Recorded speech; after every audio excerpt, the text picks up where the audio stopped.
Welcome back. We have a couple of roadway terror movies for you this time. We have The Car and Christine. That's right. I'm in love with my car. It's going to be a good time, and you guys better prepare yourselves. So grab some motor oil and drink it on down, because it's coming. Step on it.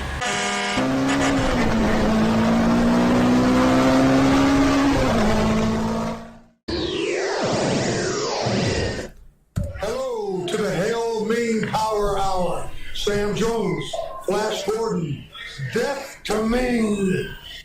So, I can't believe here we are. We've been podcasting for 7 months. 6, really, if you look at it. And we've got Sam Jones saying something about the Hail Ming Power Hour. Never would have dreamed that, starting this thing off. That's incredible. Our good buddy Gary Hill did that for us. He got to meet Sam Jones. And, man, we just really appreciate that, man. Yeah. Thanks so much, Gary, for tracking him down and getting him to do something for us. We won't forget it. We'll try to do something for you next time we get an opportunity. Yeah, I don't know how much more awesome that can be for us as a show, except for our guest that we have with us, Mr. Jacob Kennedy, who, if you've been listening to the past episodes, you've heard him quite a bit. He does all of our voices for Synopsis. Well, not all of them, but a big majority of them. He does a fantastic job. He's a lot of fun, and we're tickled to have him with us. And say hi, Jake. Hey. I think he did Ringo Starr. Is that right? I think he did Linda Brer. Yeah, Linda Brer. Linda Brer. Hail Ming. Denise Craddock. Denise Craddock. The Eliminators. And got the Ninja. Mandroid. The Ninja. All right, we're getting off case. Off case. It's true. And it's all your fault. Okay, so we're going to jump right into our first movie, which is the 1977 classic, if you want to call it classic, The Car. I like this movie. I remember seeing it back on regular broadcasting networks, back in the RNB, RBN, the National Broadcasting Networks. Robin. The RBN. The old Robin. The old Robin. Yes. So I grew up watching this from time to time. Haven't seen it in a long time. I still like it. I think it's fun. It's nuts. And you got anything you want to say about it? It was better than I thought it was going to be. I was not familiar with it. We're talking the age gap again, I think. 77, I was 3. But I did catch a lot of those movies as they reran, and I didn't catch this one. I was pleasantly surprised, though. The car was sufficiently intimidating. The movie came together well, and it was obvious that they were giving more than a nod and a wink to Jaws, but it most certainly was an entertaining film. I really enjoyed it. So we'll jump into all that in a minute, but what we need right now is for our synopsis of The Car. Mr. Jacob Kennedy is going to do that for us. Take it away, Jake. The Car, a 1977 film, rated parental guidance, 96 minutes long, action, horror, mystery. Burt Macklin's a used van salesman. For about 30 years, vans have been the whole world's automobiles.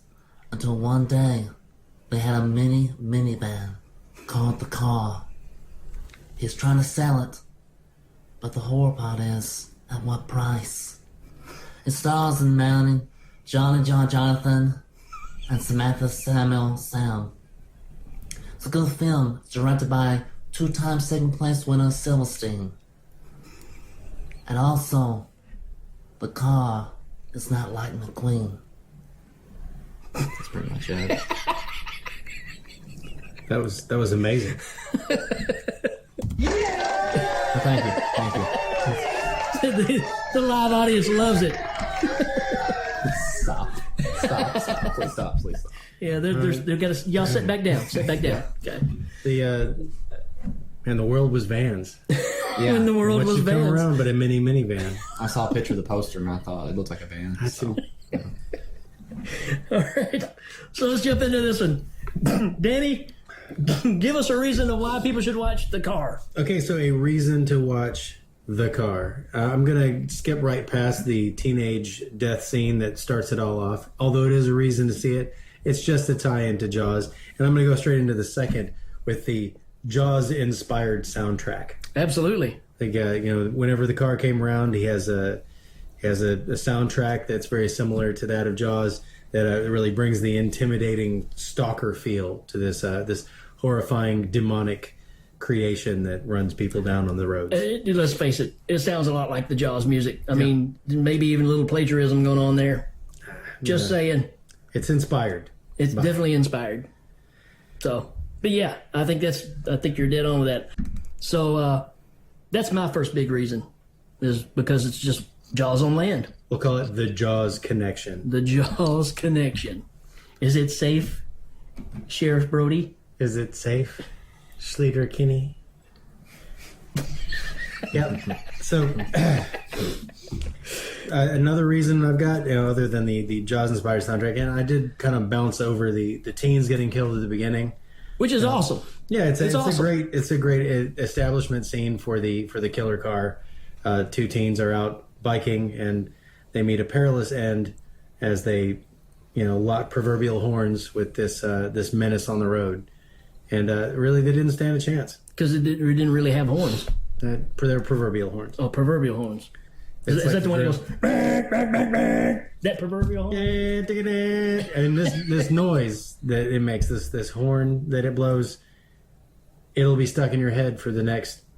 It's still stuck in my head, so I'll tell you when it's out. Right. Yep. It stays with you. So, speaking of horns, my next reason is the French horn non-hippie guy. Yeah, there's this hippie. No, he's not a hippie. Well, there were holdovers from the hippie movement from the 60s that probably continued on into 1977. Nope. And one of them was written into this movie. He's singing to the birds and talking about how awesome his instrument is there. And we're not talking about his instrument. We're talking about his French horn that he has in a little case, and he talks to a wife beater about it. And it's one of these. It's a heartwarming scene that really brings the humanity of the West in a way that you totally can understand. He's not a hippie. Hippies don't it. play French horn. That's it. Hippies don't play French horn. I don't think that hippies are prohibited from playing any brass instrument, and if they were, then they'd probably protest about it. I mean, hippies do hitchhike. I'll give you that. But a lot of people did in the 70s, man. Sure. Well, they did in the 60s and the 70s. I'm just saying he was a holdover hippie type because he was hitchhiking the country. He was all hippy dippy about he wore straight leg jeans. He wore a tank top and straight leg jeans. That's not a hippie. Hey, if you want to reduce a jean jacket. If you want to reduce it to fashion statements, then go ahead. What? How do you want identify to reduce it to fashion statements? He wasn't wearing a great big wrought iron peace sign. I'll give you that. Right. But or he would have if somebody had given him. Because there weren't hippies in 70s. He would have if somebody had given him. Well, you get to witness our first argument on the Hail Ming Power Hour. Pretty intense. Yeah, all right, good. Yeah, still French. Wow. So the non-hippie guy playing the French horn. That's my next one. What you got? My next reason is the hippie guy playing the French horn. They mean that. Hail Ming.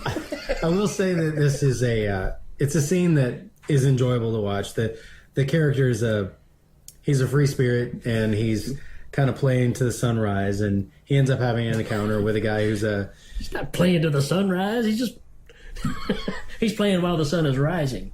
Okay, all right. So the next reason I've got is Ronnie Cox, who plays Luke. He also is the head man of OCP in RoboCop. Yeah. And as soon as I saw him, I said, "Where have I seen him before?" And the answer was Deliverance. Everywhere. Deliverance. We do live in the South, and so Deliverance has a special place. I've been to the Nantahala. I was not violated when I was there, thank goodness. But yeah. So. All right, what you got next, Jake? What? Good one. My next one is Angry American Indian Police. You got Chaz at the beginning of this, which he's an American Indian. He happens to be in the police department, and he's on a phone call when it first opens up in the police station, and he's just ripping this guy on the phone, basically saying that he was going to shoot an arrow up his you-know-what. Yeah, this scene is I'm not sure why they had this scene. They had a lot of kind of character establishment away from the car. I think they wanted to make it a rich web of plots, and one of them was apparently the unfinished plot that he is a Native American deputy who occasionally gets abusive phone calls from people saying, hey, you need to go back to what your people do. And he says, yeah, well, that means I'll track you down and shoot an arrow up your where the sun doesn't shine. Right. Kind of area. We're keeping it clean. Just when you thought it was safe to practice parades and stuff. There's a scene in there. Again, it's a very Jaws-like scene where you have a number of kids and innocents who are practicing for a parade. And where do parades go? Roads. Right. What handles roads particularly well? Cars or mini minivans, as they're sometimes called. Yep. And so this minivan comes up out of the desert and terrorizes a school group practicing for the big Fair Day Parade. Right. And to conclude with that, for you folks out there playing at home and haven't seen the movie, here's a reason to watch the movie, I guess. Folks, do you like bad bands? I'm talking about like bad marching bands. Do you like white people that clap out of time? Then this movie is for you. Yeah, you get crappy band, crappy clapping, and they're all just sitting around kumbaya. It's pretty bad. But it's a great scene when they're practicing, and then, like he said earlier, when they're practicing out in the so-called street or the marching area they're going to be coming through, and the car comes through, it's awesome. And it's set up to the point to where you see it coming, you know it's coming, and it's baiting you the whole time. So it does a good job of making you go, why can't they see this car coming? Yeah. Why are they not preparing for this? Why are they waiting till it gets right up on them to start reacting? It's a little confusing. They're having some kind of a practice out in a field way out in the middle of nowhere. I guess the whole town is out in the middle of nowhere. And the car's coming, and it's preceded by this dust storm. And because of the dust storm, they don't prepare like they should, but they start to run, and the car comes on in. Okay. Anyways, the sheriff is played by John Marley, who you know from The Godfather. And Bob Marley's dad. He's Bob Marley's dad. Hail Ming. He's not. Well, I mean, he may be. He might be. Same last name. Yeah. The Bob father. Jacob Marley Yeah. of Christmas Carol fame. Yeah. But he was also a favorite horror movie of mine called Death Dream, which is a Bob Clark classic. The guy that's behind Porky's and Christmas Carol. He also did Black Christmas, but I really like this movie called Death Dream that this guy is in. And you may want to check that out sometime. That's a different show. But John Marley is a great actor, and he always delivers. Again, you find this guy, and as soon as you see him, you're going to recognize him. Yep. And that's the way it is with a lot of this film. James Brolin, you might recognize his son, Josh, or you might recognize him from, Pee-wee's Big Adventure, or you might recognize, Ronnie Cox from the multiple movies he's in. There are a lot of really good actors in this. I don't want to say really bad movie. It's a good movie. It's just, it is what it is. It knows what it is. It's a monster movie with a car as the killer. Yep. But I'm also going to say, you might remember R.G. Armstrong because although he's in a number of movies, he's also got that popular and famous circus, the R.G. Armstrong Circus. He, big cats, killer birds, fleas. He's right there with Sigmund and Freud. Mm-hmm. Hail Ming. So now we're going to get into it. Okay, so here are the real reasons to watch this movie. I think we've gotten through. Those weren't real? Those were the setup reasons. Those were the reasons that you watch until you get to The real reasons to watch it. the car acrobatics. Right. Oh, man. So- Yeah. So, You people that have seen it know exactly what we're talking about. this car has been going around killing people. It's established that it's a bad dude. Yeah. It pushes a cop off of a cliff, and then right after that, it's on like Donkey Kong. These deputies are trying to they're trying to play chicken to wrestle it out because it's a car. It needs to be on the road. So far, it's done everything that a car can do. Now Now it's going to break that fourth wall. yeah. So these two cars going side by side.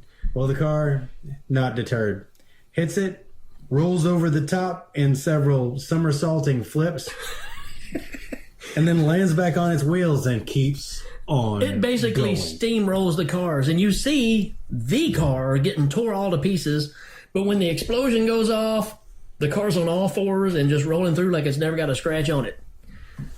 I don't know how to describe this scene. It's awesome. Yeah. It really is. So watching this movie up to this point, Danny's over here going, yeah, whoop-de-doo, not impressed. Then this happens. Oh, yeah. Then he was like, okay, I'm a believer. I'm in now. There's Rawhead Rex, there's Pumpkinhead, and now guess what? There's the car. That's putting it up there pretty high, man. And Jaws. There's Jaws 3D. And there's Louis Gossett Jr. Dennis Quaid. And Quado. And Ron Jeremy. And Jeremy Bullock. And Bullock Ranston. John J. Bullock. John J. Bullock. Good one. Hail Ming.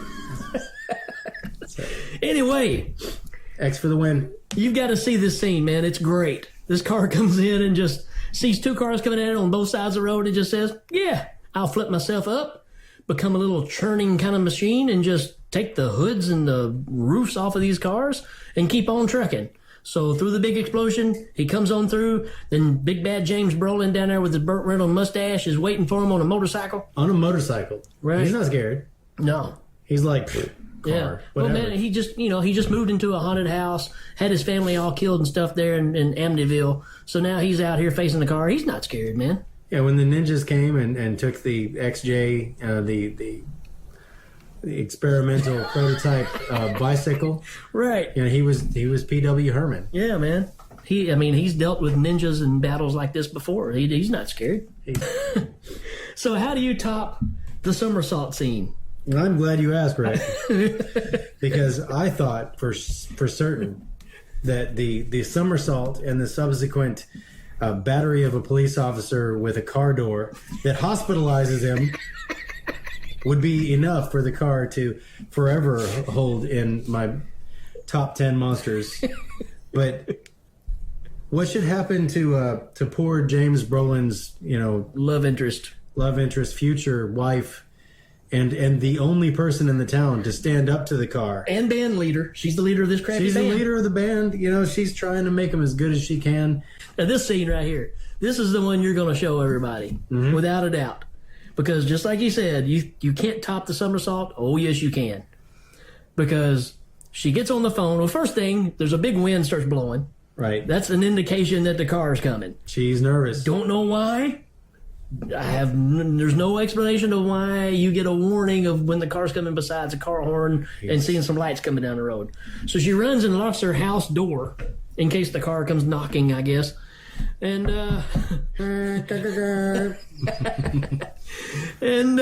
she gets on the phone and with this incredible, and I don't want to overlook this either, this incredible portrait that's being painted of James Brolin. James Brolin there, yeah. Over on the side. That's true. She's smitten. It's incredible. But she gets on the phone and she's like, I don't know what to do. I think I hear the sound of that awful car's motor running right now. Headlights. And you're looking out the window, big portrait window out towards the front. And then out of nowhere, The car just takes off through the house, 4 feet in the air. the car literally comes up 4 feet off the ground, comes through the window, mows her down, goes through the rest of the house, comes out on the other side on another piece of road, another highway. How the car knew that there was road right on the opposite side It of doesn't the need house, to know. it is incredible. Then this big spectral snake wraps around the house and squeezes it, and it Hail Ming. implodes right there. And it takes your sausage legs. Yeah, well, no, that's a different. That's a movie. totally different Yeah, thing. but the car commits an execution that I don't think there's a slasher out there that wouldn't be proud of. Well, and while we're stepping back for other reasons, I just got to throw this in there. During the preparation for the parade, there was a moment without the car in it that made me go, "Holy cheese!" And it was Yes. it was there for just a minute. Yeah. The other teacher at the school makes an appearance at that point, and It's impressive. she's ready for battle. We'll just call it that. Yep. Yeah. I thought we were going to have to stop the tape for a minute and let him catch his breath. Just a minute. Yeah. But, So, long live the 70s. That's all I got to say. yeah, well. Anyhow, you'll see it and you'll know. It's awesome. She gets hit by these cars and she rolls over the top like 4 times and then she lands on her feet, keeps running. Over the top. Hail Ming. I'm going to say there are showdowns with the car. Right. There's a showdown in the garage between the car and James Brolin. Which is cool, but you got another window escape going on here where he jumps through the window to get away from the car. It's a much more compelling showdown with a car in a garage than I thought I would see. Right, because Danny even said, well, this is the odds that you want right here. He can't speed up. He can't go anywhere. And we're not talking about a garage as in like a big sheet metal building garage. We're talking about like a 1-car garage. Right. And he's in the 1-car spot. Right, and still dangerous. And then the second is the showdown. They get it set up for a showdown at the canyon because when the car goes down the canyon, he's trapped in sand. He can't go up the sides. They kind of generate some odds, and then they have an end game, which is a lot like Tremors. Right. Yeah.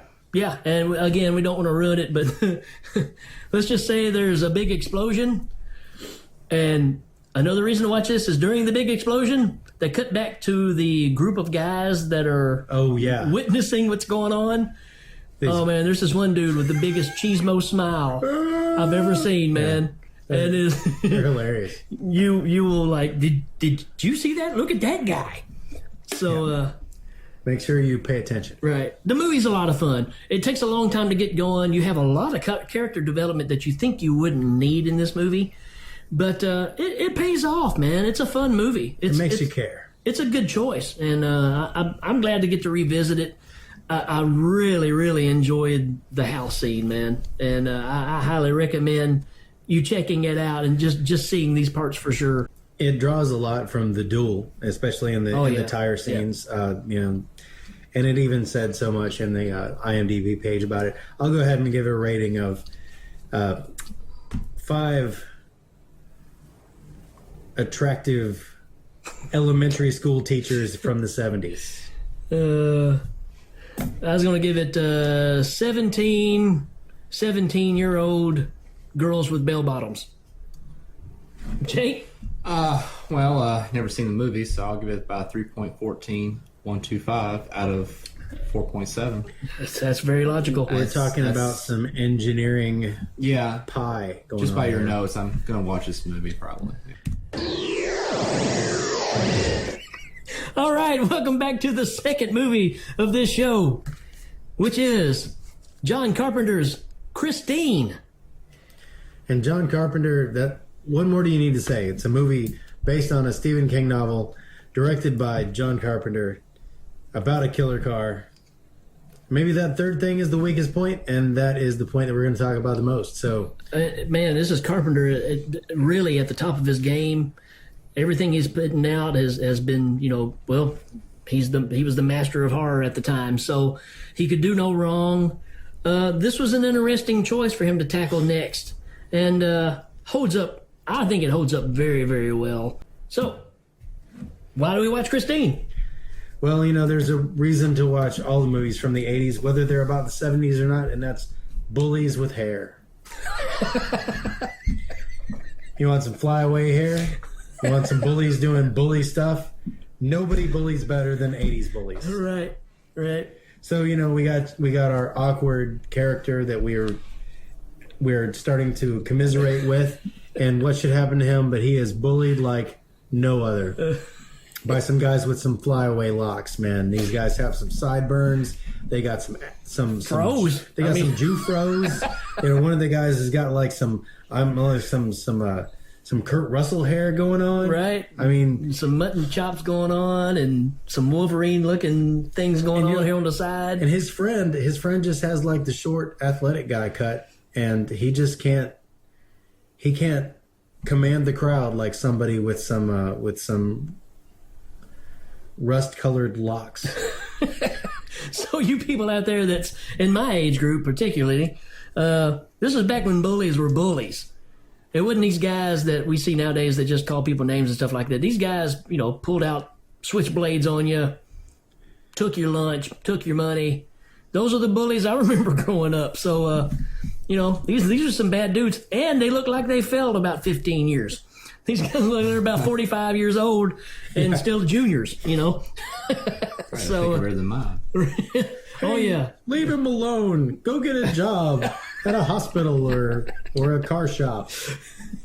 So John Carpenter does a great job of building a story, and you can't discount the fact that it's also a Stephen King.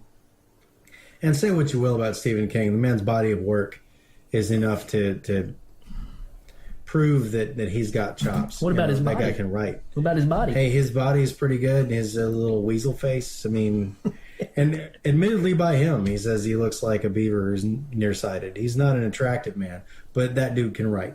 Yeah. That boy could dance. Picking teams, he would always be last. He couldn't run very far. He couldn't think very fast. Some Weird Al for you. Oh yeah, it is. Yeah. But the next thing, and you touched on it just a minute ago. Keith Gordon is the name of the actor who plays Arnie, the main character in this, and his transformation. His mania when it comes to the car that he's developing this bond with. Little story background. He's a nerd. His parents run his life. He's trying to, in his senior year, kind of come out of his shell. He finds this car and immediately has this connection. He sees the freedom that it will allow him, and the car also makes a connection with him. He does a great job of, as this changes his life, he separates from his family, he separates from his friends, and he becomes bound to this car. Boy, does he. I mean, the moment he purchases the car, you instantly start seeing a change in him. And he's gone from super nerd to almost Arthur Fonzarelli. Yeah.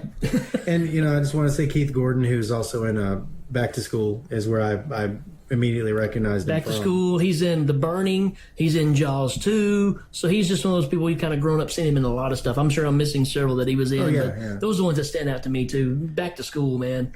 This is great. His performance is a reason to watch the movie because he carries the story, and being that he's the main character, he needs to. Right. And speaking of Arnie and his performance, what about his dad's mustache? His dad has quite the stash. I mean, we just talked about the man's man, James Brolin, and the other one with a great Burt Reynolds mustache. This thing, man, looks like carpet. It's heavy, man. It's something to brag about. Yeah, I think that, we can't argue that his father was a reason to watch the film.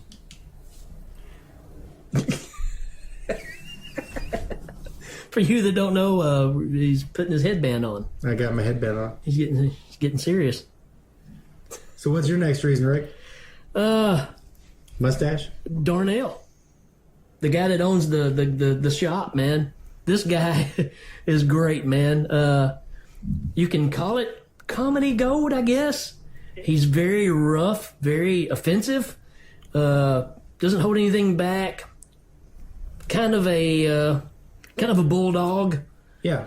And so he owns this little garage and lets people come in, and you can use parts that are there. It's like a salvage yard kind of deal. And he's got some great lines in this, and he's just a hard-nosed kind of guy. No bull crap. He's got a sign on his desk that says "In God We Trust," so everybody else has to pay cash. Yeah. And he's got two sayings on here, and this one I've heard my whole life, but you can't polish a turd, which is great. But my favorite line in the whole movie is when he looks at Arnie and says, "Don't think you got the gold key to the crapper, son." And, now, no, the dash, it's not like some Freddy Krueger thing where the hand comes out of the dash and it tries to shove a hamburger down the throat. She starts choking, the radio comes on, you see a bright light, and she starts choking on the hamburger. The girl just decides she wanted to buy the hamburger. So Christine is pretty dang powerful to make these kind of things happen. And the radio comes on and it says, "Are you ready to biggie size, bitch?" Who made who? Who made you? Yeah, none of that happened. So, and the main bully is named Buddy. When have we seen that before? Yeah. We haven't covered any movies lately that had 3. No, man. It's like episode 7 or 8. In one of our previous episodes, there was a movie that was all about a bully named Buddy. That's right. 3 O'Clock High. Check it out. who drove a black car. I mean, it might have been a retelling of this movie. So that's where you're going to find out when you go back and watch the car. You're going to find out Buddy Revell is driving the car. Oh. Yeah. Plot twist. Hail Ming. Buddy Revell. Somebody call M. Night Shyamalan, because I think we have his next new movie. It's a twist. Girl is choked, right? She gets the high neck remover. The high neck remover. She gets the Heineck remover, which is what happens when you drink too many Heinekens and they have to pump your The stomach. Heineken remover, yeah. So she's been choked, right? So she's upset. He drives her home, and he does like Pondo Sinatra does in Party Animal and says, "Can I call you tomorrow?" That's for you Party Animal fans out there. So when he comes back out and gets in the car is stalled and won't crank. So he has to sweet talk Christine. Come on, Christine, don't mess up. He turns the key and don't do anything. Come on, baby.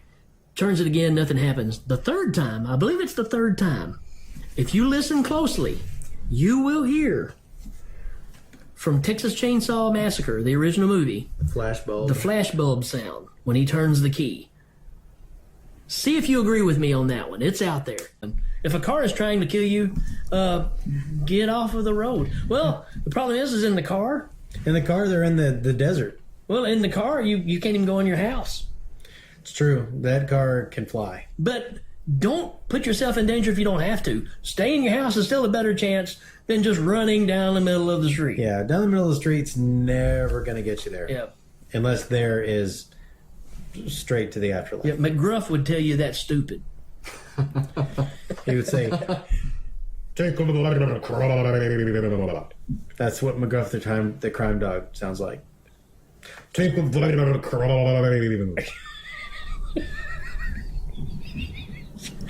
What? Anyway, to this point, you don't know whether or not Arnie is driving the car. You don't know if it's Christine killing people or if it's him, because he's conspicuously absent in the killing of the bullies that have it in for him. And at that point, you're not sure. You can't tell if there's somebody driving or not. The scene at the gas station, I think, is incredible. He rams Buddy's car. The second time, rams it in there, kills the little redheaded dude with the car. Then it busts the gas tank on the car, spills throughout the garage, fire starts, gas station blows up, Buddy takes off on foot, and guess what's coming right behind him? Christine On fire. If only Smokey the Bear. Hail Ming. what am I thinking of? Oh, if only Ghost Rider would look this cool. But he didn't. No. CGI versus real. Right. That car was really on fire. Yep. And Buddy was really running right down the middle of the highway. And we even said at this point, he could run off in the ditch or, jump out to a field. No, he just keeps running right on straight down the 2-lane highway. And he's running pretty fast, but probably not as fast as a car can. And in boots. Yeah. I believe he was in boots and was just, he was getting it, man. And just not fast enough. And it's a great scene. This could be the most powerful scene in the movie when he runs over Buddy. Because when he runs over Buddy, you don't see him hit him from the front. You just see the car going. Then all of a sudden you see the car kind of raise up or whatever. And then you see a burning body laying on the road when he passes over it. It's a good scene, man. There's a great fight between the group of them, and his friends have managed to get a big earth mover so that they can fight Christine with it. And they manage to go back and forth. Arnie gets killed. You think it's over for a minute, but then Christine gets right back in there and attacks. Right. You get kind of a little jump scare there for a second because he comes flying out of the windshield of the car during an impact. Yeah. Then he jumps up and goes, "Rah!" And he's got a big, huge shard of glass basically through his chest. And pulls that out and he caresses the front of Christine for a second, and then he's gone. But does that stop Christine? No. She's still ready to go. So they fight for a while, and the earth mover manages to get the better of her, and they drop her in the compactor. Oh man, the bulldozer running over the car Yeah. like 15 times. Oh man. And even while the bulldozer's rolling over her, she's reforming her Yeah, she's bent trying fenders, to you trying know. to get back into shape to keep battling, and he just keeps crushing her and crushing her. And then you get the big scene where, you know, it's daylight, and all of a sudden you see this big block of a hunk of metal just fall from the sky. So she's been run through some sort of processor where they've just crunched her down to a little bitty square of metal. So there you go. That's kind of our thoughts on the movie. It's John Carpenter, man. Again, this time period, you can grab anything of his catalog at this point. It's all good. I can't think of anything in that time period that wasn't top shelf material. Yeah. All right, guys, we appreciate you hanging out with us on this episode. Hope you enjoyed it. Again, just trying something a little different, trying to give us some more variations for people to check out the show. We just want to keep getting better and grow. And we hope you enjoyed our first listener recommendation show. Eric Taylor's the one that brought these movies up. So if you folks have movies that you'd like for us to cover, put them out there on Facebook, send them to us in an email, whatever you want to do. Yeah, so like Rick just said, we are on different platforms. We are now on Google Play, Stitcher coming up. We have some promos that are going to come out on the YouTube channel for older episodes and for the most recent ones. We're still on Legion Podcasts, and we still throw our lot in with that bunch. They're a good group of people, and it's been a fantastic community to start with. And we're just, like Rick said, trying to continue to broaden the methods that you can get to us, and make sure that you can contact us. Make sure you go on, if you go on iTunes, we're on iTunes as well, and Podbean.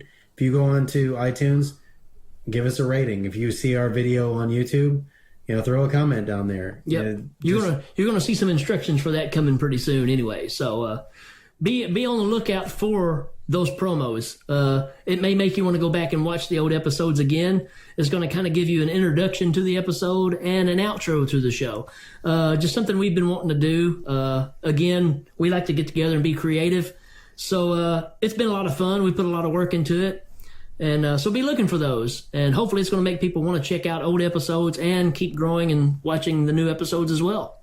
And remember, these promos that we put together are super serious. So don't let that turn you off. That, you know, they're not the fun-loving guys that they used to be, because these things, they might be a little dry. They may make you turn them off. Who knows? We want to thank Jacob Kennedy for stopping by and hanging out with us for a little bit. Thanks, Jacob. And that was fun. We are in my hometown. We got a chance to actually get together and do a lot of work today. So it's been a lot of fun. We're a little tired. We've done a lot today. And so we appreciate you guys listening. And just keep telling us what you like and ways that we can keep getting better. And we just appreciate you guys listening. And always go check out Legion again. There's a lot going on. They keep gaining more shows all the time. So things are going great over there. So go check out just the multitude of shows going on. And thank you very much. Everybody, good night. All right, so thanks for sticking around and listening to episode 14 of the Hail Ming Power Hour. We're back in space. Yep. That was all done on our holodeck. Because I ain't no holodeck girl. I ain't no holodeck girl. And that's what happens when you holodeck. So, make sure to come on back for episode 15, which will be coming soon to you. And possibly even there by the time you see this, because that's the nature of digital information on the internet. Ciao!